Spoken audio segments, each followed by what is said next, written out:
You know, it really is kind of comforting to know that even in poor weather conditions here in the US, if you find yourself in trouble out on the water, we've got some people who are willing to go out there and lend a hand, just like some of the things we'll see in this week's episode of Boating News of the Week. Our first story to make the boating news this week is going to take us over to Australia, where this was the scene just a little over a week ago near Perth on a little tiny island called Carnac Island, when four men were out enjoying a day of fishing when all of a sudden one man was sitting on the gunnel in rough conditions and wound up getting knocked overboard. His crew tried to get to him to rescue him. Unfortunately, they couldn't get to him in time, and he wound up having to swim to the island that's seen in these images here, where rescue crews had to work furiously to try and get to the man and try and get him back to the safety of the vessel. Crews worked to try and get him down from the rocks, but unfortunately the gentleman quickly points out to the crews that he has no shoes and the rocks below are almost razor sharp.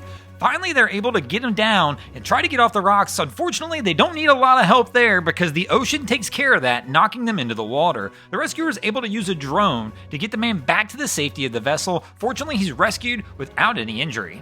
Our next story to make the boating news this week is going to take us over to Hawaii, where this was the scene just a few days ago when a 90-foot sailing vessel wound up hitting a reef and running hard aground right off the coast of Waikiki. The vessel did have crew and passengers on board at the time of the incident.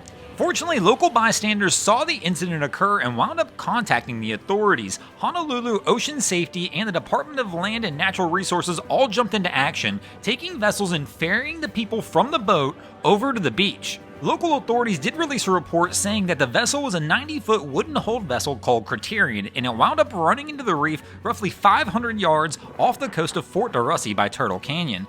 People say the vessel looked fine the day as we see here, but by the next day the waves had battered the vessel and started to rip it apart, with many surfers reporting there being a ton of debris in the water. Fortunately, in this situation, all 30 people who were on the boat were rescued without injury. Crews are still working at this point in time to try and determine how to clean up the remainder of the vessel that's on the reef.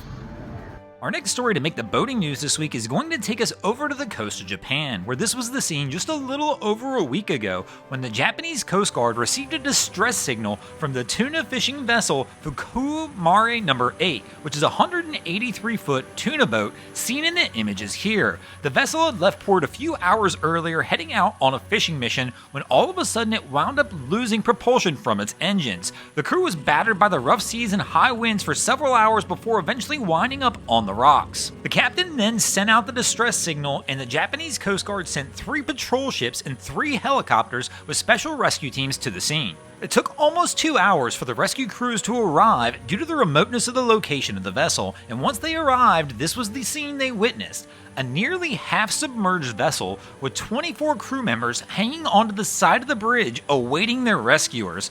Unfortunately, due to the rough sea conditions, the vessels that arrived really were not able to help. The helicopters had to go in and actually lift each crew member one by one and airlift them from the vessel and bring them to safety. At this time, crews are still not 100% sure exactly what went wrong with the engine to cause this scene, but an investigation is currently underway.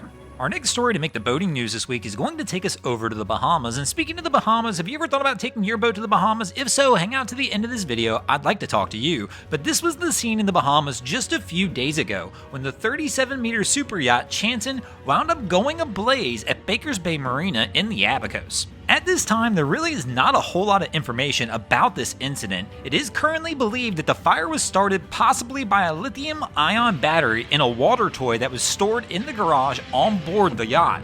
Local fire crews eventually arrived and were able to extinguish the blaze. According to reports, the ship did not wind up sinking. It actually wound up just staying afloat with a hard list after the fire was put out. The yacht tender, which was a 40-foot center console, unfortunately did not suffer the same fate as it wound up sinking and succumbing to the blaze. Thanks for watching, crew. I hope you enjoyed this week's episode of Boating News of the Week. As we mentioned earlier, have you ever thought about taking your boat to the Bahamas? Will you be at the Palm Beach Boat Show this coming week? If so, come join us for our annual seminar on how to take your boat to the Bahamas. We'll be at the Palm Beach Boat Show in this seminar booth Thursday, March 21st at 5 p.m. We'll be there Friday the 22nd at noon, and then of course we'll be there Saturday as well at 11 a.m. Feel free to stop by, check out our seminar, just say hi, and figure out how you can take your vessel to the Bahamas with us, or even possibly join us on one of our trips, as we do 6 trips in collaboration with the Bahamas Tourism Ministry every single year. But again, thanks for watching, crew. Hope you enjoyed this episode. If you ever see anything crazy happening on your water, waterways, be sure to hit us up on Facebook or Instagram and let us know, and you might see your stories over here. Just like Adam Coolidge and Alex Poot did this week, and if you guys haven't already, go ahead and drop an anchor on the subscribe button.